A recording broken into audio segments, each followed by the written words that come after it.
Hi, this is Eric from GlassEtchingSecrets.com. In this video, I just want to show you a view of the reusable stencils and what is included, features of our stencils, how to use our stencils for cream etching, sandblast etching, or painting. But it's not limited just to those types, because I've even seen people use these stencils for even cake decorating. So you can use it for nearly anything. And then I'll show you how to keep your stencils lasting long and where to get these stencils. Okay, here's a view of the Tropical Beach stencil sheet. It includes 16 stencils.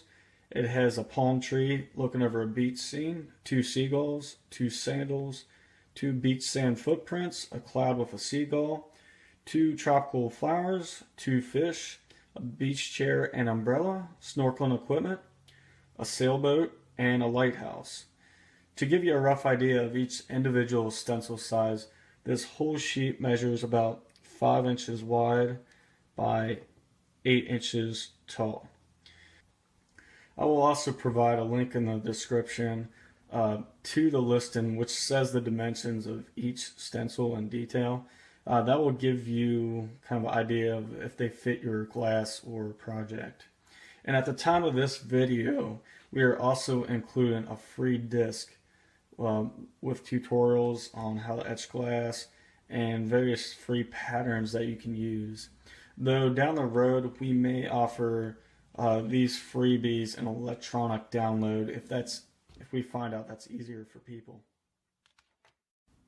Okay, now I just wanted to explain the features of these stencils. As you know from the title, they are reusable, they're flexible, and they can be reused up to 15 to 20 times. In the back of the stencils have like a self-stick adhesive that is reusable, and the stencil material is about 3 mils thick. In this part, I'll show you how to use our stencils. For demo purposes, we'll be using a stencil from the tropical and beach sheet. As you can see, the first step is to always clean the surface to remove all oil residue. This will allow the best adhesion and actually prolong the life of the stencil.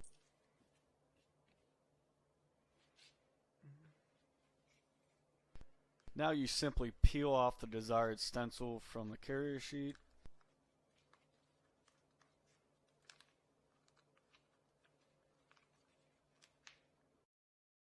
And position it on your item. At this point, rub a piece of paper over the stencil while pushing lightly. This will ensure that the stencil edges are completely adhered to the item. That way, like, no cream or paint or anything can get under the stencil. Then mask around the outside with masking tape. And another tip here is I like to use painter's tape as a masking tape because I think that's one of the best. For the first example, I'm showing you how to use these stencils with etching cream. And one of the most important things you gotta know is you should apply a very thick layer of the stencil. And it should be thick enough so that you can't actually see the stencil areas. Make sure you get a nice, smooth, consistent coat as much as you can. And then once it's all on, all you have to do is wait about 1 minute. After you waited 1 minute, just head over to the faucet so you can start rinsing it off. And as you can see here, I like to use my brush to kind of brush it off a little bit while I'm rinsing it. I think that works pretty well. And now you can start taking off the stencil by pulling off the masking tape, and just make sure you don't rip the stencil. Also, please note, like, after you rinse off the cream, the water kind of gets embedded into the etching area so you can't see it very well. Just wait till it's dry, you can see a little bit better. For the second example, if you want to use these stencils with a sandblaster to etch your glass, it is best to use a fine abrasive such as 220 grit and or a light air pressure. That is the best to ensure that these stencils will hold up. Now with the sandblaster on, you simply spray over the stencil and sweep in motions. And then pull off your stencil just like you did before. In this third example, I'm going to use these stencils with paint. As you can see, I just took a foam brush and acrylic paint and I just applied them to the stencil. Make sure there's a nice smooth coat on them.